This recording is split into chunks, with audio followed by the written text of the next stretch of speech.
Señor, te damos gracias porque tú nos quieres enseñar cada día y enseñarnos especialmente a ser tus discípulos, como María, la hermana de Marta y de Lázaro, que estaba a tus pies. Pero, Señor, nosotros no sabemos y necesitamos escuchar de tus palabras sabias para ser transformados por tu amor. Gracias, Señor, porque tú quieres transformarnos y enseñarnos a ser tus discípulos para que podamos ser apóstoles y llevar tu palabra. No puede haber apóstol si no se es discípulo. Si no somos discípulos, no podemos testimoniar lo que Jesús ha hecho en nuestras vidas. Si no tenemos una relación contigo, Señor, no podemos ser luz para el mundo y mostrar tu rostro. Acrecienta nuestra relación contigo para que seamos corazones llenos de tu vida, que puedan mirar a todos con tu mirada. Amén. Vamos hoy precisamente a hablar de esa preparación continuada que en nuestra vida necesitamos para ser discípulos primero y luego poder cumplir la misión siendo apóstoles. La misión de discípulo y apóstol va conjuntamente ligada en nuestra vida. Uno no puede ser apóstol si no es discípulo. No nos referimos en este caso a la sucesión apostólica que la Iglesia ha acogido en tal sentido como es la sucesión apostólica sacerdotal en los papas, sino a los apóstoles, que por eso la Iglesia se llama apostólica, como evangelizadores y cumplidores de la misión que Jesús encomendó a sus discípulos, la de ir a todo el mundo a proclamar la buena noticia. Si precisamente la Iglesia es apostólica, lo es porque su fe proviene de ese testimonio fiel de los primeros apóstoles que van a todo el mundo y muestran su fe, no ya con grandes teologías, sino habiendo vivido al lado de Jesús y habiendo transmitido eso generación a generación. Por lo tanto, ser apóstol no es solo en el sentido, digamos, eclesial, ser presbítero o ser obispo, sino ser un evangelizador. Y todos estamos llamados a esa misión desde nuestra vocación y nuestro estado de vida. Pero eso conlleva una serie de determinantes. Vamos a empezar leyendo la palabra de Mateo 28, 16, 20, que dice lo siguiente: por su parte, los 11 discípulos partieron para Galilea, al monte que Jesús les había indicado. Cuando vieron a Jesús, se postraron ante él, aunque algunos todavía dudaban. Jesús se acercó y les habló así: me ha sido dada toda autoridad en el cielo y en la tierra. Vayan pues y hagan que todos los pueblos sean mis discípulos, bautizándolos en el nombre del Padre, y del Hijo y del Espíritu Santo, y enséñenles a cumplir todo lo que yo les he encomendado a ustedes. Yo estoy con ustedes todos los días hasta el fin de la historia. Los apóstoles tuvieron que esperar que Jesús resucitara para escuchar estas palabras. La Cuaresma es tiempo de espera también. Esos 40 días que representan los 40 años del desierto, los 40 días de Jesús en el desierto, que se unen a ese Antiguo Testamento, al paso del desierto del pueblo de Israel, y sobre todo unidos a ese tiempo que es el nacimiento de algo, ¿no? Jesús, antes de empezar su ministerio, estuvo 40 días en el desierto, probado por el diablo, para aprender a hacer frente a la tentación y enseñarlo no con teorías, sino en la práctica, usando el poder de la palabra de Dios. Y 40 semanas también es el tiempo que tarda un bebé en nacer. O sea, todo lo que nace pasa un tiempo en que debe gestarse. Todo apóstol debe ser gestado permanentemente en el discipulado, y solo el volver a los pies de Jesús para continuar aprendiendo de Él nos hará tener un discipulado rico. Y el discipulado se va aprendiendo, y el ser discípulo todos los días, porque nos vamos a dar cuenta que, como dice en esta palabra, San Mateo no reviste el encuentro con los apóstoles con mucha literatura.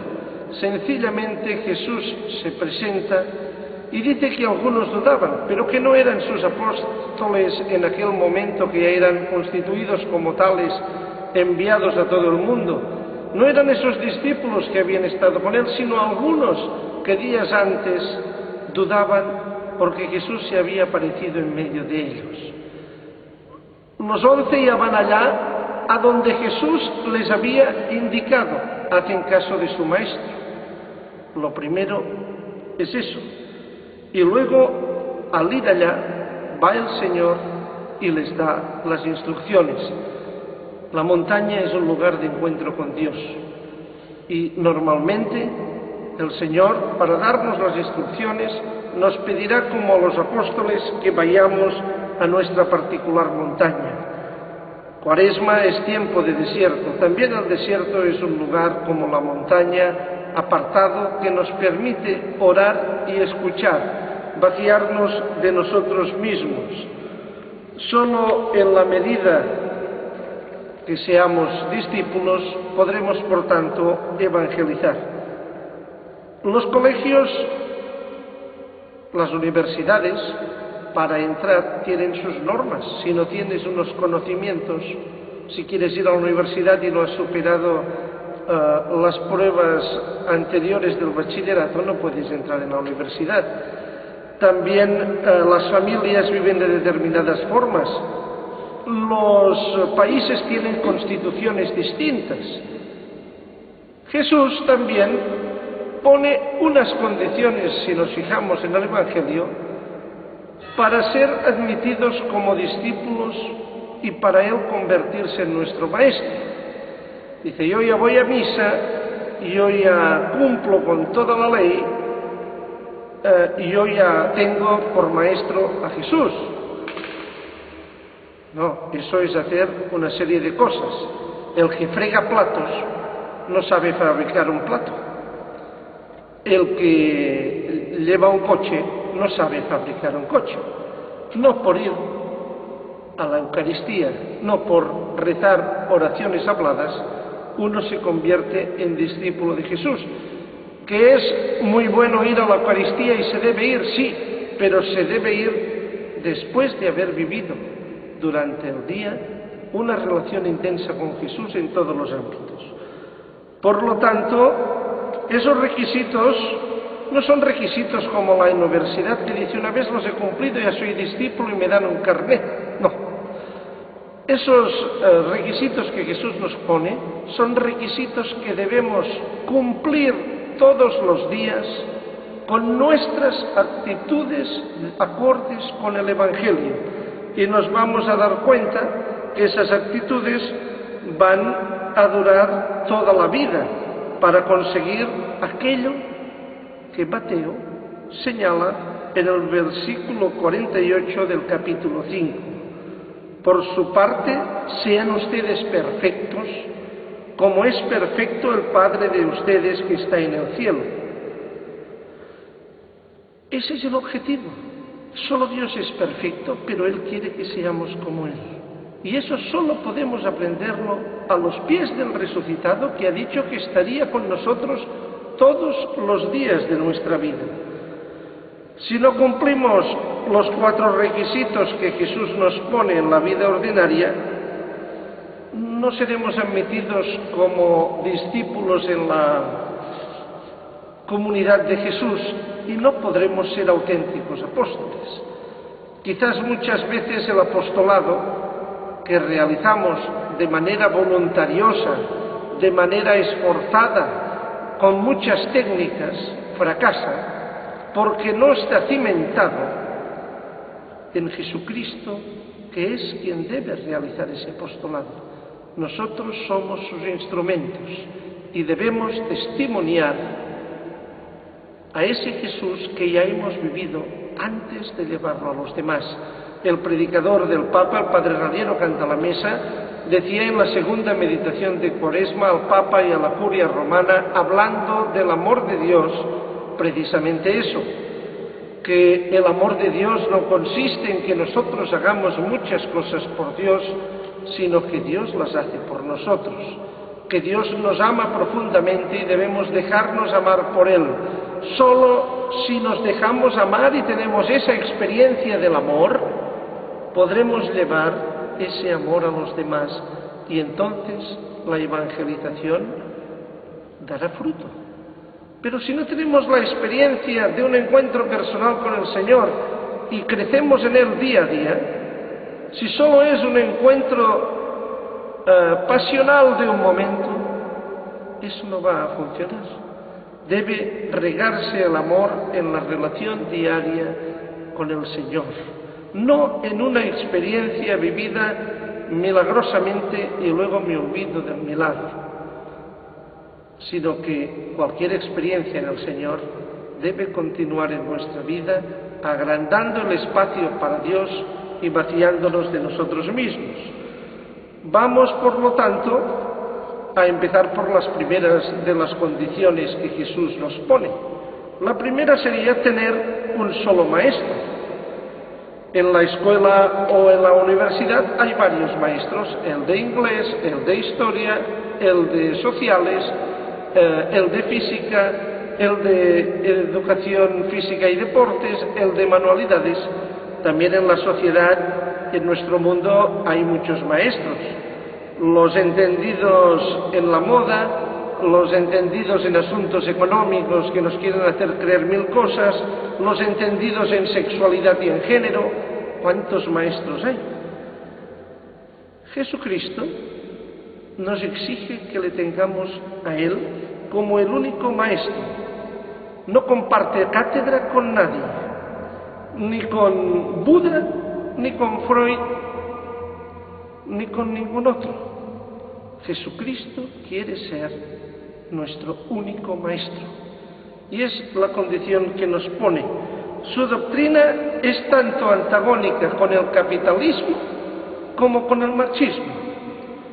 Si hay diferencia entre los que dicen otros que debe seguirse o lo que dice Jesús, hay que optar por lo que dice Jesús.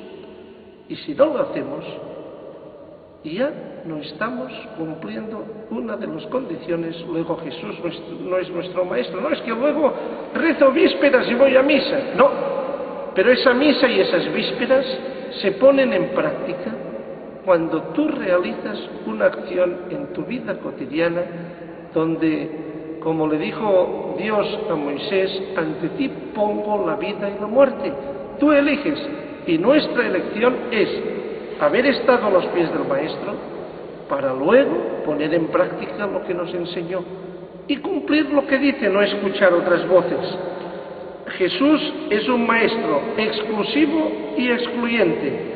Debemos tenerlo como el único Maestro en todos los aspectos de la vida. Mateo dice en el versículo del 8 al 10, en el capítulo 23, lo que es ustedes, no se dejen llamar maestro, porque no tienen más que un maestro, y todos ustedes son hermanos. No llamen a nadie padre en la tierra, porque ustedes tienen un solo Padre, el que está en el cielo. Tampoco se dejen ustedes llamar guía, porque ustedes no tienen más que un guía, Jesucristo. El discípulo no se guiará, por tanto, por ninguna moda o por criterios del mundo, ni sigue los criterios de la carne, ni se deja guiar solo por la palabra de Dios revelada totalmente en Jesucristo, en los Evangelios, y actualizada en la oración y en la escucha a partir de rezar esa palabra. Eso es aplicable también a personas que estando en la Iglesia hacen interpretaciones interesadas y se crean su propio Jesús a la carta. Hay cosas de Jesús que me van bien y las que no me van bien me las pongo a su medida, a mi medida, ¿no? A la medida que me interesa. Eso también es no cumplir la condición de discípulo. Estamos huyendo de Jesús, rebajando el Evangelio cuando queremos que una cosa justificarla porque no somos capaces de cumplirla. Y de lo difícil y fácil a la vez que es no ser discípulo de Jesús, lo advierte San Pablo a los Gálatas en el capítulo 1, en el versículo del 6 al 12. Me sorprende que ustedes abandonen tan pronto aquel que según la gracia de Cristo los llamó y se pasen a otro evangelio. Y eso no está dicho para los que no creen. San Pablo lo decía a la comunidad de los Gálatas que eran creyentes, a quienes les había predicado el evangelio, y rápidamente ellos ya se habían hecho un evangelio a su medida. Entonces continúa diciendo, pero no hay otro, solamente hay personas que tratan de dar vuelta al Evangelio de Cristo y siembran confusión entre ustedes. Pero aunque nosotros mismos o un ángel del cielo viniese a evangelizarlos en forma diversa a como lo hemos hecho nosotros, ya les digo, fuera con él. Se lo dijimos antes y de nuevo se lo repito. Si alguno viene con un evangelio que no es el que ustedes recibieron, fuera con él. Anatema. ¿Con quién tratamos de conciliarnos? ¿Con los hombres o con Dios? ¿Acaso tenemos que agradar a los hombres? Si se tratara de agradar a los hombres, ya no sería siervo de Cristo. Les recordaré, hermanos, que el evangelio con el que los he evangelizado no es doctrina de hombres, no lo he recibido de un hombre ni me fue enseñado, sino que lo recibí por una revelación de Cristo Jesús. Esta es la primera condición, ¿no? Tener a Jesús como único maestro. La segunda condición para ser discípulo es el seguimiento inmediato y definitivo de Jesús.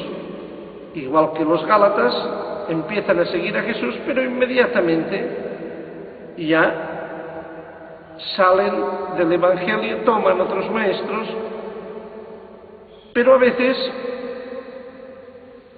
el seguimiento no es tan inmediato, sino que se hace demorar. En Mateo 4, 18, 22 leemos: mientras Jesús caminaba a orillas del mar de Galilea, vi a 2 hermanos. Uno era Simón, llamado Pedro, y el otro Andrés. Eran pescadores y estaban echando la red al mar. Jesús los llamó: síganme y yo los haré pescadores de hombres. Al instante dejaron las redes y lo siguieron. Más adelante vio a otros 2 hermanos, Santiago, hijo de Zebedeo, con su hermano Juan, que estaban con su padre en la barca arreglando las redes. Jesús los llamó y enseguida ellos dejaron la barca y a su padre y le siguieron. Al instante dejaron las redes, enseguida dejaron la barca, dice San Mateo. Inmediato. Jesús nos da la gracia del seguimiento inmediato y para siempre. Es como la persona que encuentra la perla preciosa, esa parábola que nos cuenta el Evangelio, que la vuelve a enterrar para venderlo todo y comprar el campo donde está la perla. El tesoro, la perla, todo eso es lo que el Señor nos pide. El que cuando encontremos el mayor tesoro, que es la mejor perla fina, lo dejemos todo y nos quedemos con él. Pero eso no quiere decir aislarnos del mundo o dejar inmediatamente todo lo que nos rodea. Quien pone la mano en el arado y mira atrás no es digno de mí, nos dirá Jesús. Entonces debemos hacer un seguimiento para siempre. El reino de Dios no permite volver atrás, porque cuando hemos visto la gloria de Dios y le negamos, ya no somos inocentes. Estamos absolutamente conscientes de que hemos visto lo mejor de nuestra vida y hemos vivido momentos de felicidad. Y si en la práctica negamos eso, queriendo dejar a ese maestro, si en la práctica, cuando el Señor nos ha llamado, no somos capaces de seguirle de forma definitiva, sino solo en momentos para tener ciertos disfrutes en nuestra vida, eso nos daña profundamente a nosotros y nos impide ser auténticos discípulos de Jesús.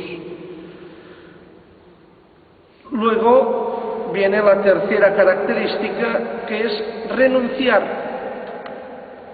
a los obstáculos para ser discípulo. Hay que renunciar a muchas cosas. Seguir al Señor no es fácil. Él lo ha dicho. Le preguntaron: maestro, ¿dónde vives?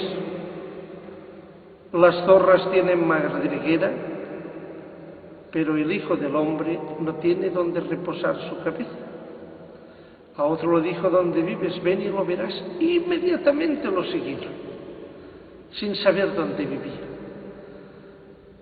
porque vieron que seguir a Jesús, pero eso supone el renunciar sobre todo a 5 cosas esenciales que hay que entender muy bien, porque muchas veces en ese Evangelio, en la carta del que hablábamos, esas cosas de las que vamos a decir que hay que renunciar se manipulan para que la gente tome miedo del Señor. Y el Señor no nos hará renunciar a nada que sea necesario para nuestra felicidad. Nada te turbe, nada te espante, solo Dios basta, decía Santa Teresa.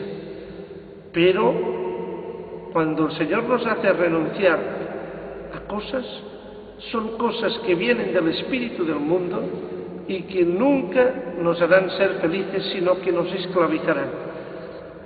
La primera renuncia es ir renunciando a los lazos familiares y carnales. Si alguno quiere venir a mí y no se desprende de su padre, de su madre, de su mujer e hijos, de sus hermanos y hermanas e incluso de su propia persona, no puede ser discípulo mío. Dice en Lucas 14, 26. No se trata aquí de renunciar a la familia, pero sí de renunciar a las costumbres, tradiciones y lazos familiares que nos impiden crecer a nosotros y a los demás de la familia en el Señor.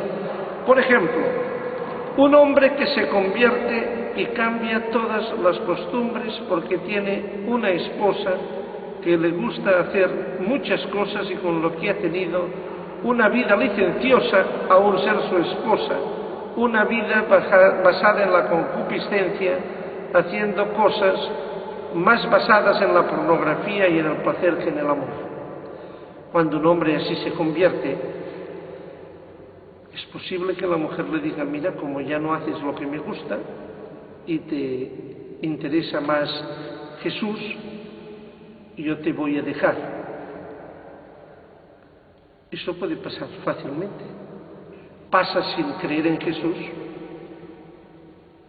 puede pasar creyendo en Jesús, convirtiéndose uno y viendo que la vida que ha llevado no es la que le convenía y que va a cambiar. Y puede pasar que el esposo o la esposa determinen al otro para que no siga adelante con el Señor. Conocemos familias donde hay personas de la familia que miran pornografía y que acusan al otro cónyuge, teniendo hijos, de no quererlos porque no hacen lo que ellos quieren. La persona que es creyente no puede hacer lo que quiere con su cuerpo, porque precisamente el Evangelio nos habla de dejar al padre y a la madre para ser una sola carne, no ya física, sino en amor de Cristo Jesús, en un sacramento bendecido por Dios, no para hacer de nosotros lo que queramos. O sea, como me he casado puedo hacer lo que quiero. No, como soy padre de un hijo, puedo hacer con él lo que quiero. No. Voy a poner un ejemplo práctico de las oraciones que se han escrito públicamente en la web esta semana de caminocatólico.org, y hay una petición de una mujer escrita el 29 de marzo que se llama Emilia y que dice: pido oración para liberarme del dominio sobre mi hija y permitir, confiando en Dios, que ella se desenvuelva y actúe por sí misma. Que el Señor me libere de los miedos, temores, inseguridades y angustias. Y Emilia ya está tomando conciencia de que hasta ahora, queriendo hacer el bien con su hija, no era discípula de Jesús, porque no daba libertad a su hija por miedos, angustias y temores. Ahora es cuando Emilia empieza a ser discípula. No por ser la madre, una cosa es que yo quiera saber lo que hace mi hija, la otra es que yo quiera someter a mi hija. Muchas veces en la vida, por las heridas que tenemos, y eso no nos deja prosperar como discípulos de Jesús, actuamos aun estando lejos de nuestra familia, como nos hubiera gustado actuar si estuviera delante nuestro Padre para que estuviera orgulloso de nosotros porque teníamos o fuimos poco valorados por nuestro Padre o nuestra Madre. Y eso Jesús no lo quiere. Jesús quiere que actuemos como Él actuó, en ese criterio. Porque el mayor título que tenemos es el de la dignidad de hijos de Dios. Y por lo tanto, no se trata de renunciar a la familia cuando hablamos de renunciar a los lazos familiares, sino a los lazos mundanos que nos permiten crecer a toda la familia en el amor de Dios. Si yo soy discípulo y mi esposa es discípula del Señor, porque los dos queremos escuchar a Dios orando cada día y llevar a la práctica en nuestros actos lo que Dios nos pide, en nuestra familia deberá crecer el amor, no el control mundano de los unos sobre los otros. Es esa la renuncia que Jesús nos pide, el vaciarnos de nosotros mismos para amar a los demás de la familia mucho más, pero amarlos como Él los quiere amar. Dios no quiere amarnos para controlarnos. Él nos da libertad y no nos empuja en nuestra conversión. Igual quiere que nosotros hagamos con los demás. No quiere que nosotros decidamos nada sobre los demás, quiere que respetemos. Entonces, en la medida que seamos capaces de cortar esos lazos mundanos y convertir esos lazos en la familia de Jesús, como Él ha dicho, mi madre y mis hermanos son los que escuchan la palabra de Dios y la ponen en práctica, convertiremos nuestra familia carnal en la familia de nuestro Señor Jesucristo. Y eso es lo que quiere el Señor. Por lo tanto, esta sería de las renuncias a los obstáculos la primera renuncia que habría que hacer. La segunda renuncia sería la renuncia al propio trabajo, que estamos igual que con lo de la familia. No se trata de no trabajar, o no se trata de dejarlo todo para dedicarse al Evangelio, si el Señor no nos ha pedido eso. Pero sí se trata de un cambio de mentalidad. Y el cambio de mentalidad es el siguiente. Cuando Simón Pedro fue llamado, automáticamente su barca dejó de ser la barca de los pescadores donde todo el día se estaba pescando. Que vamos a ver, luego siguen pescando. Después habrá aquella palabra que hay en el propio Evangelio donde se explica que no pescaban nada durante la noche y Jesús les dijo dónde tirar las redes. Pero sí que el trabajo de Pedro y de su barca es ordenado a que Jesús usa su barca para predicar, a que Jesús es transportado y la comunidad de discípulos es transportada en esa barca para predicar y además pesca. Y que la casa de Pedro es usada a veces por el maestro para predicar, para trabajar y para descansar. Por lo tanto, es en ese sentido que nosotros debemos cambiar de mentalidad. Cuando tenemos a Jesús por maestro y queremos ser sus discípulos, debemos someter el orden de nuestro trabajo, los horarios y todo a ese objetivo esencial de llevar a Jesús según Él nos pida y no cambiar radicalmente dejando el trabajo. Ahora, por ejemplo, sí que el Señor nos puede pedir que no queramos ascender, porque si ascendemos tendremos menos tiempo, sino que nos conformemos con quedarnos en el lugar que estamos y no hagamos tantas horas, sino algunas menos, para dedicar otras al Evangelio. Eso sí que nos lo puede pedir el Señor. Si hay que cambiar de oficio o hay que cambiar otra cosa, eso es con el tiempo. Pero, por lo tanto, renunciar al trabajo, es decir, el trabajo ya no es mi herramienta para ganarme la vida, sino que ahora tengo de maestro a Jesús, y Él es el que dirige mi vida, incluido mi trabajo, y por lo tanto, igual que mi familia, mi trabajo debe estar ordenado a lo que Jesús como maestro me vaya enseñando. La tercera renuncia que hay que hacer es a los bienes.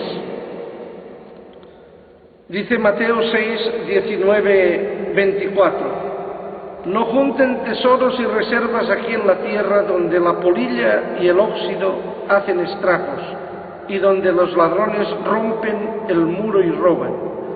Junten tesoros y reservas en el cielo, donde no hay polilla ni óxido para hacer estragos y donde no hay ladrones para romper el muro y robar.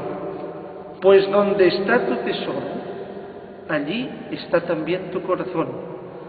Tu ojo es la lámpara de tu cuerpo. Si tus ojos están sanos, todo tu cuerpo tendrá luz, pero si tus ojos están malos, todo tu cuerpo estará en oscuridad. Y si la luz que hay en ti ha llegado a la oscuridad, ¿cómo será de tenebrosa tu parte más oscura? Nadie puede servir a dos patrones. Necesariamente odiará a uno y amará al otro, o bien cuidará al primero y despreciará al otro. Ustedes no pueden servir al mismo tiempo y a Dios y al dinero. Jesús se encuentra con el joven rico, ya lo hemos comentado otras veces, que era un hombre que cumplía toda la ley. Y Jesús le dice que está escrito en la ley, y el joven contesta.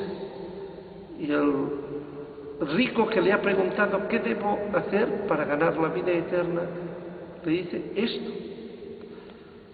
Pero automáticamente le pregunta: ¿y para ser perfecto? Y Jesús le dice: véndelo todo y sígueme.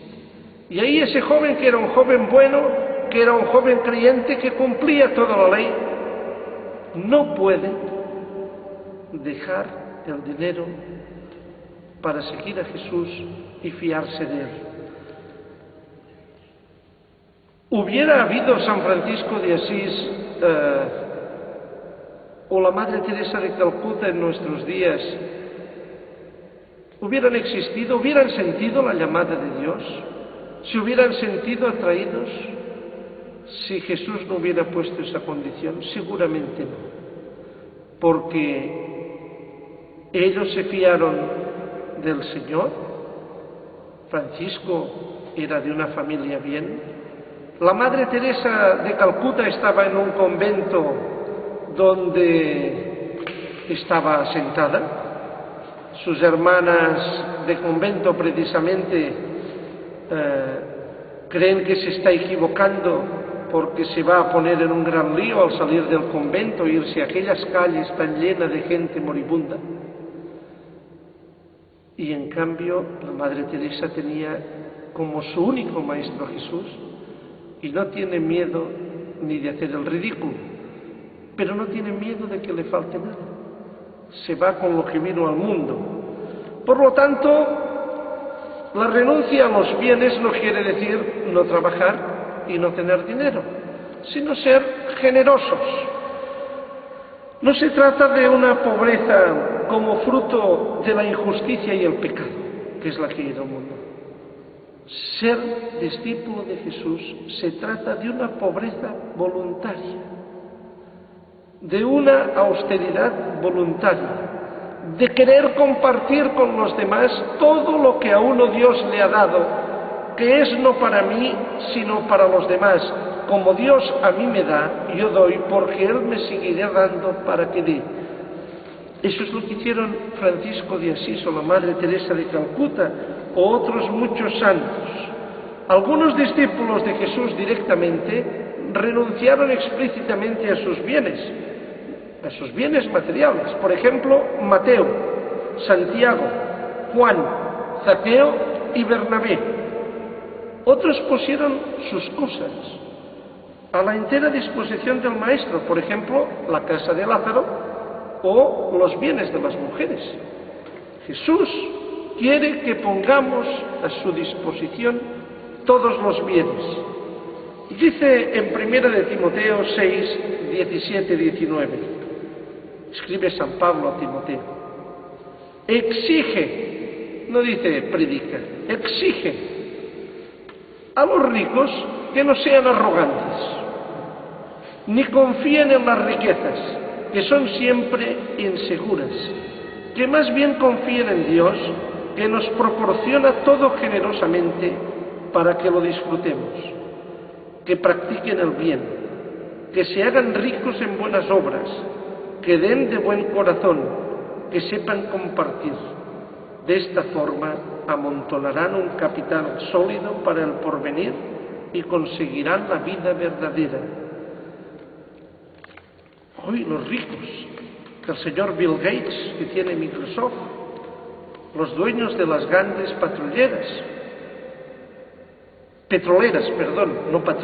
los dueños de las grandes petroleras, los dueños de grandes bancos y de grandes multinacionales, esos son los ricos. Incluso el señor del pueblo que tiene 3 grandes empresas y que todos conocemos, ese sí que es rico, pero yo. Y bien, Jesús vivió en esta tierra y para evangelizar quiere que tengamos claro nuestra propia realidad y la de los demás. Y nos vamos a dar cuenta que cuando San Pablo escribe a Timoteo, no está hablando solo de los grandes terratenientes. En aquella época las estadísticas serían otras. Pero, por ejemplo, aquí en Occidente todos tenemos coche. Yo no, y mi esposa tampoco. En este sentido nos podemos considerar pobres. Pero aquí no se pueden aparcar los coches, no hay lugar. Pero eso es una cosa que se necesita para trabajar, claro. No obstante, todos los que razonan así deben saber, cristianos, católicos, musulmanes, de cualquier tipo, incluso laicistas, que solo el 8% de la población del mundo tiene coche. ¿Cómo lo miran los demás? El 92% de los ciudadanos del mundo, como nosotros miramos al Bill Gates. Este señor es un rico, tiene coche, Hay el 92%, aquí nos parece que tener coche es lo normal, pero en todo el mundo. Y hay casas en las cuales hay 3 coches.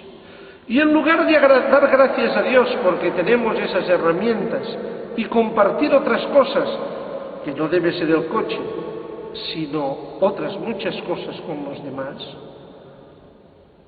lo creemos como algo que nos hemos ganado. Nuestra psicología, el espíritu del mundo nos lo ha sentado, y eso nos impide ser discípulos de Jesús. Por ejemplo, tenemos agua potable.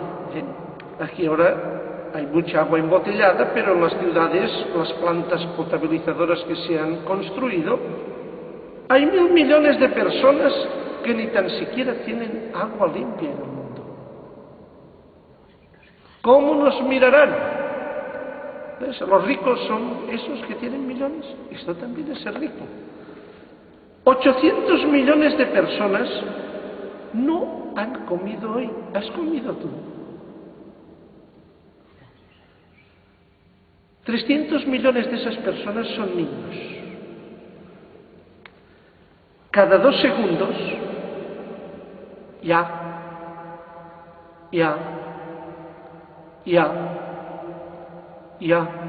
está muriendo una persona de hambre en el mundo. 1.000 millones de personas viven con menos de $1 al día.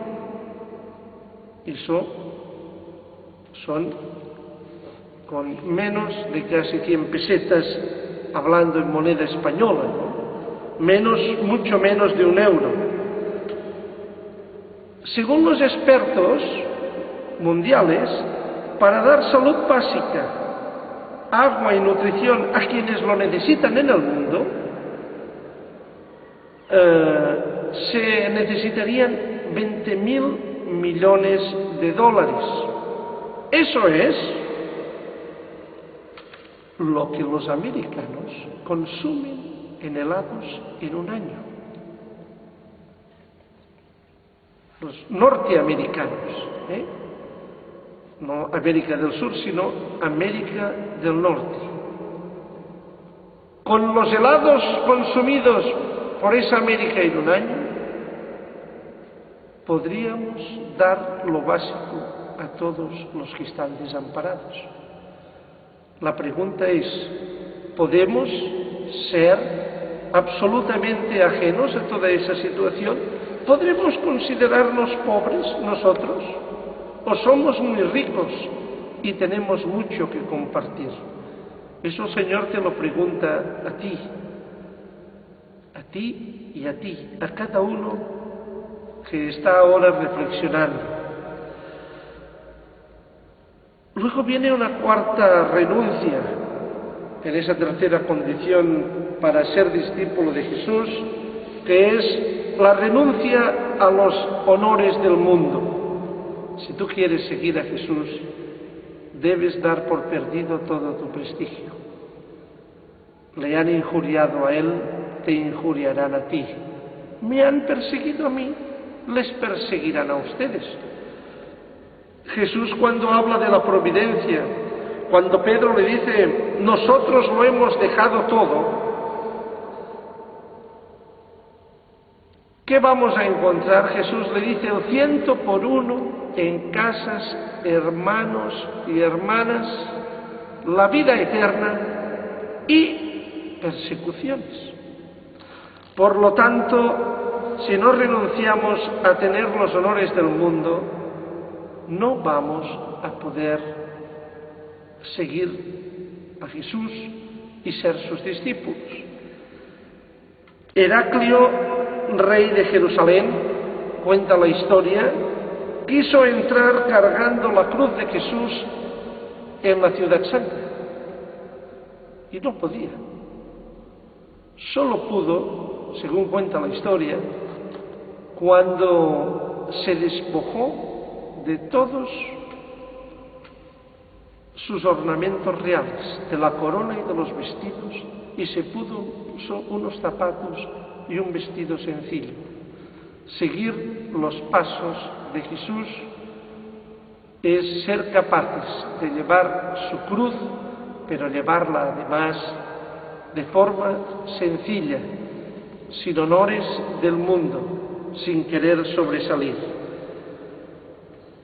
Es muy peligroso el honor del mundo que nos aparta y el prestigio en el mundo que nos aparta del seguimiento de Jesús, pero más peligroso es la renuncia a los honores eclesiásticos. Eso es ya tremendamente peligroso.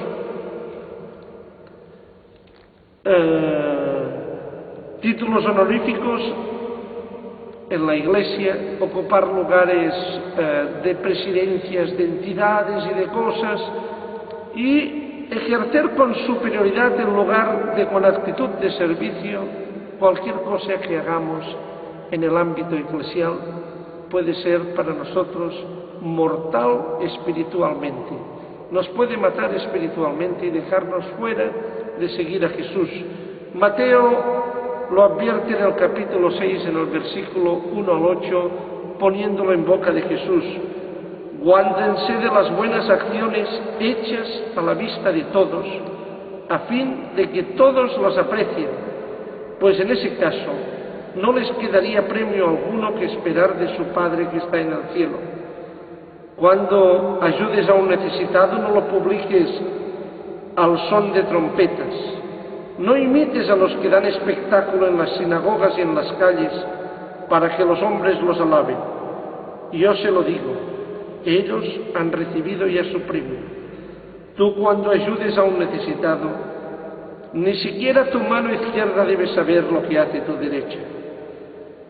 Tu limosna quedará en secreto, y tu Padre que ve en lo secreto te lo premiará. Cuando ustedes recen, no imiten a los que dan espectáculo.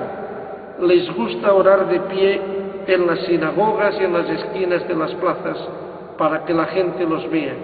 Y yo se lo digo, ellos han recibido ya su premio.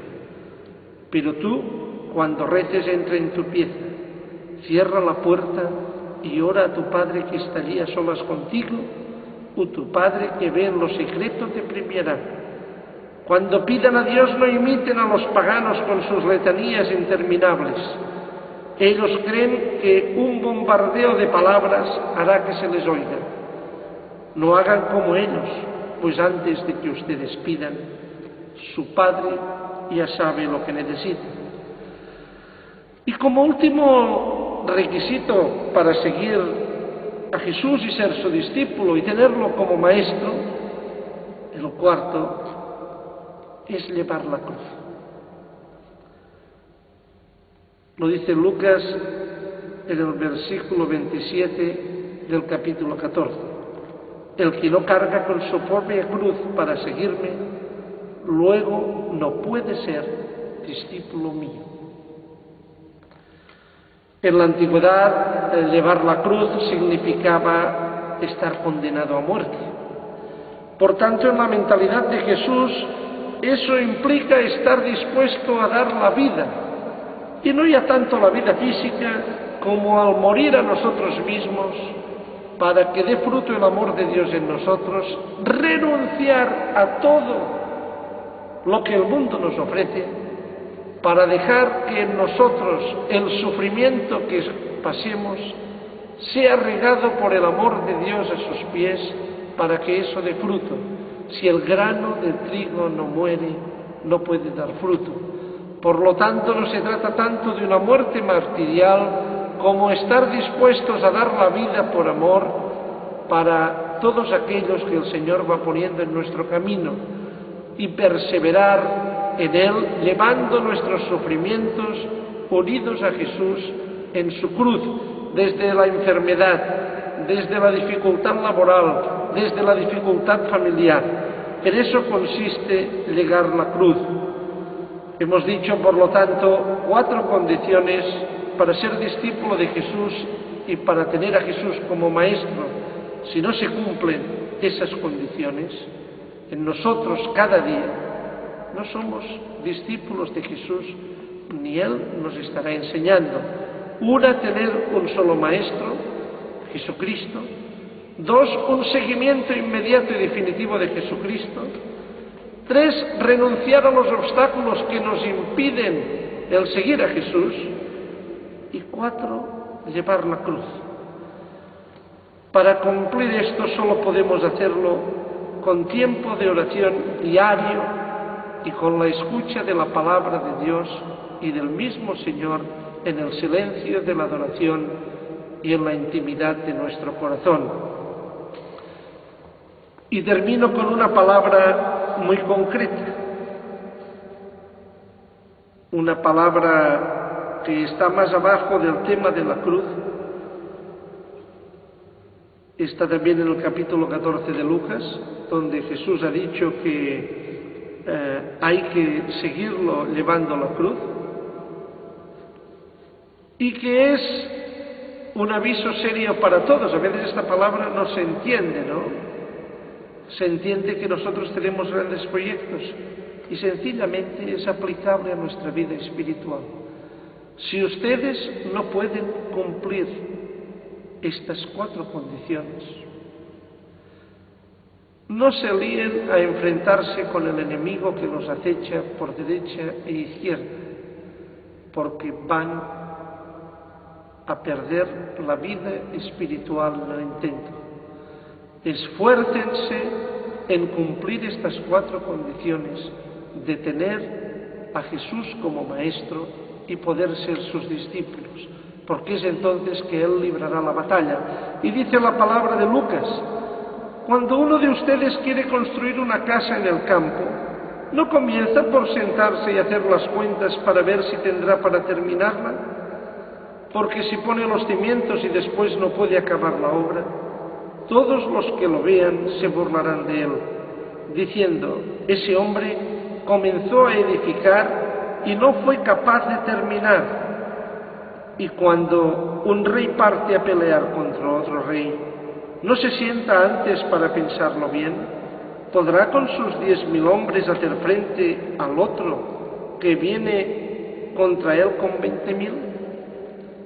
El rey es el espíritu del mundo, el rey verdadero, el que tiene poder y autoridad, como decía Mateo al principio, es Jesús. Pero solo debajo de esa autoridad podremos hacer frente al espíritu del mundo, ser auténticos discípulos y apóstoles. Señor, te damos gracias por tu amor. Danos la capacidad de orar y escuchar y de poder cumplir esos requisitos para ser tus discípulos. Queremos realmente ser enseñados por ti en tu escuela.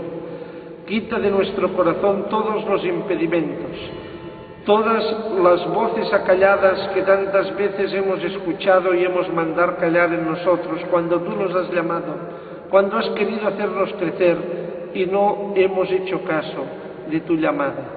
Señor, perdónanos y danos de tu vida para ponernos bajo tus alas, esas alas protectoras del Padre, el Hijo y el Espíritu Santo, que quieren hacernos crecer para que demos fruto y nuestro fruto permanezca.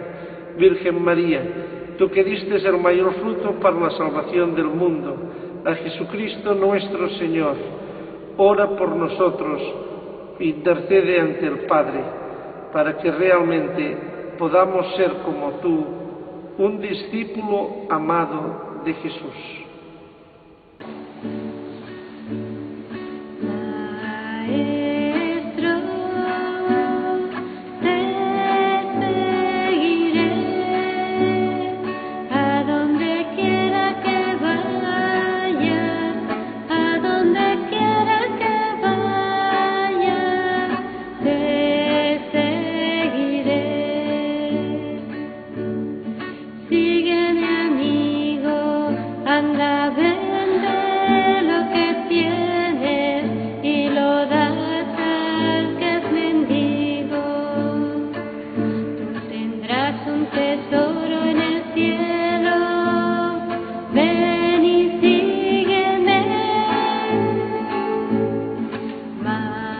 Yeah.